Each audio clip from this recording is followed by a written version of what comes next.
तुमच्या सगळ्यांच्या जे मनात आहे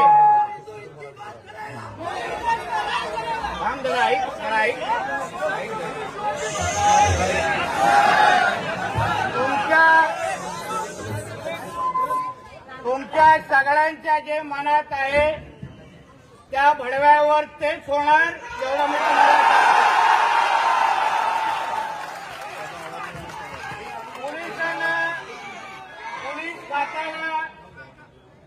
पोलीस खात्याला जे काय करायचंय ते करून दे, जो कायदा लावायचा ते लावून दे, जी शिक्षा द्यायची ते देऊन दे. ज्या दिवशी तो शिक्षा संपून बाहेर येईल त्यानंतर जास्त काळ जिवंत राहणार नाही.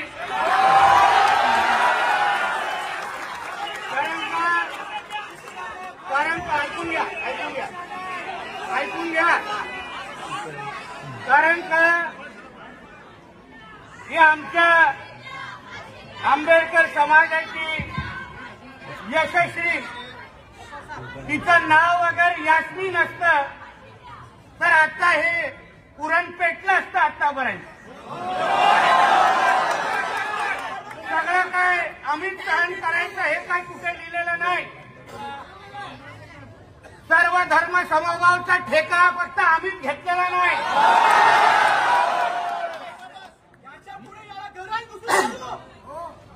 बोलण्यापेक्षा ज्या दिवशी कराल केल्यानंतर फोन कराल त्या दिवशी मानेल.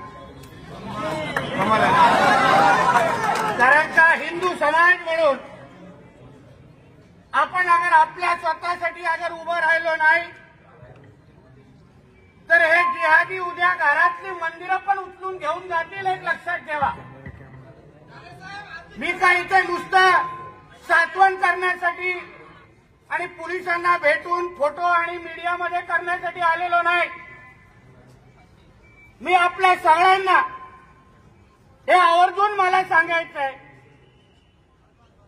पोलीस खातं म्हणून सरकार म्हणून जे काय करायचंय, जी काय शिक्षा द्यायची आहे ते देणारच.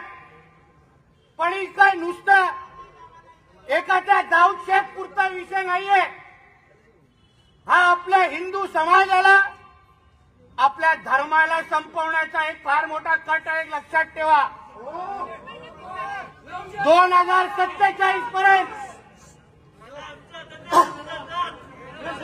2047 पर्यंत या देशाला इस्लाम राष्ट्र बनवण्याचा निर्धार या जिहाद्यांनी केलेला आहे. आणि त्यासाठी हिंदूंची जनसंख्या कमी कशी करायची तर त्याचा एकमेव मार्ग आहे लव जिहाद. आणि या लव जिहादच्या निमित्ताने अशाच आपल्या भगिनींना अशा पद्धतीने फसवायचं आणि अशा पद्धतीचं त्यांचं आयुष्य संपवायचं. पण त्यांचे कोणी भडवे अगर या गर्दीमध्ये उभे असतील तर त्यांनी हेही लक्षात ठेवावं की हा विषय इथपर्यंत संपणार नाही.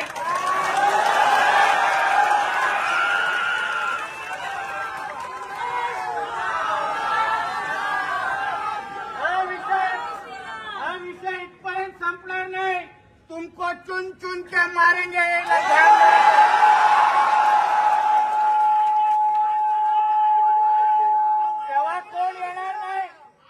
तेव्हा कोण येणार नाही मस्जिदीतून तुम्हा लोकांना वाचवण्यासाठी. म्हणून ही जी काय हिंमत जी दाखवली आहे, आमच्या हिंदू समाजाला जे आव्हान देण्याचा जो प्रयत्न केलाय, यापुढे ह्याचा बदला आम्ही निश्चित पद्धतीने घेऊ. हा शब्द आहे तुम्हाला प्रत्येकाला मी देऊन जातोय. मी तिच्या आई वडिलांना पण शब्द दिलाय.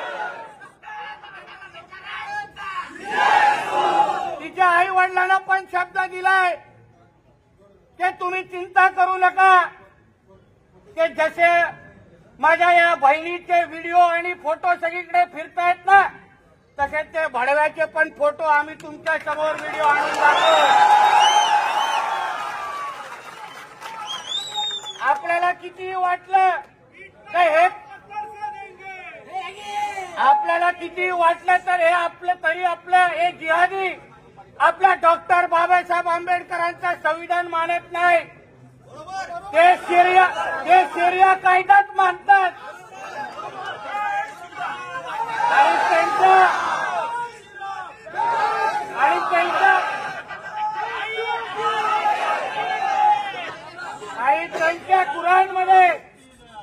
त्यांच्या कुराणमध्ये महिलेचं काय महत्व आहे जरा पानं फिरकून बघा आणि मग बघा हे लोकांची ही नाटकं का चालली आहेत। मी उल्वा वासियांचं खरं मनापासून अभिनंदन करेन। निर्णय घेतलाय त्या लोकांनी की नाही व्यवहार करायचा या जिहाद्यांबरोबर। मी तसंच माझ्या उरणवासियांना पण सांगेन, बस करा आता यांच्यावर व्यवहार। हे लोकांना जोपर्यंत तुम्ही भीक मागायला लावत नाही ना तोपर्यंत यांची ही नाटकं बंद होणार नाही, लक्षात ठेवा। आणि तुम्ही काही चिंता करू नका, तुम्ही काही जे पोलीस खाता असो सरकार असो हे आमच्या हिंदुत्ववादी विचाराचं सरकार आहे। कोणीही तुमच्याकडे वाकडे नजरेने डिपार्टमेंट मधून पाहणार नाही, हा शब्द हा नितेश राणे तुम्हाला देऊन जातो। फक्त हिंदू समाजाची ताकद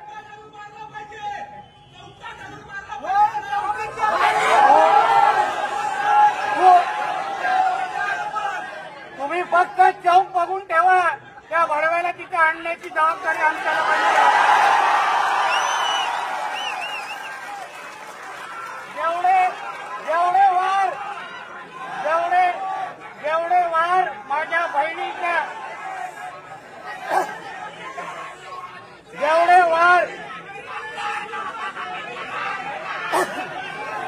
जेवढे वार माझ्या बहिणीच्या शरीरावर आणि चेहऱ्यावर केले असता त्याच्यापेक्षाही दुप्पट वार त्याच्या शरीरावर होतील एवढे शब्द तुम्हाला या निमित्ताने देतोय।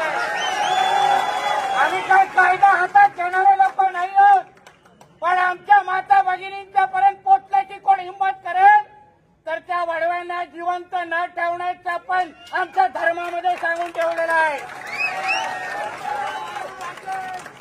म्हणून यापुढे आपल्याला मी एवढेच निमित्ताने विनंती करेन, पोलीस जे आपलं काम करायचे ते करतीलच, पण तुम्ही आपल्या पद्धतीने जागृत राहा, आपली भीती निर्माण करा। कोणीही आपल्याकडे वाकड्या नजरेने पाहिलं तर त्याचे डोळे जागेवर राहता कामा नये, एवढी दहशत हिंदू समाजाची तयार झाली पाहिजे। परत तुम्हाला सांगतो, ही अगर यशस्वी नाही पण यास्मीन असती ना इकडला एकही हिंदू जिवंत राहिला नसता। आपण नुसतं भाषण करत बसलोय, घोषणा देत बसलोय, पण हिंदू समाज म्हणून जसा आज आपल्या बहिणीने वाकड्या नजरेने पाहिलंय, आपल्या आंबेडकरी समाजाची हक्काची तरुणी होती, त्याच पद्धतीने कोणी यापुढे वाकड्या नजरेने बघण्याची हिंमत होता कामा नये, ही शपथ या निमित्ताने तुम्ही घ्यावी एवढीच विनंती मी तुम्हाला या निमित्ताने करतोय। तुम्ही काय चिंता करू नका, आम्ही सगळेजण तुमच्या बरोबर आहोत एवढाच विश्वास तुम्हाला या निमित्ताने देतो। जय श्रीराम।